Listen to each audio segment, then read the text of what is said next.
Men Rasululloh bilan namozda turganimda bir odam aksa urdi. Men unga qarab, "Yarhamukalloh" dedim.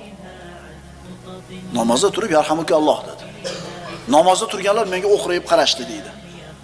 Men yana to'xtamasdan, "Ha, onalaring yo'qotib qo'yib yig'lagunlar, nimaga menga go'layishasan" dedim. Shunda hammasi soniga qo'lini urib qoldi. "Ha, demak meni tinchishimni talab qilyapti ekan" deb jim bo'ldim dedi. Namoz tugaganidan keyin Payg'ambarimiz sollallohu alayhi vasallam ota-onam u zotga fido bo'lsin. U zotdan avval ham, keyin ham u zotdan ko'ra go'zalroq ta'lim beradigan bironta muallimni ko'rmaganman. Allohga qasam, g'udirmadi ham, urmadi ham, so'kmadi ham. Nima dedi? Albatta bu namozdir. Unda odamlarning so'zlarini gapirish mumkin emas.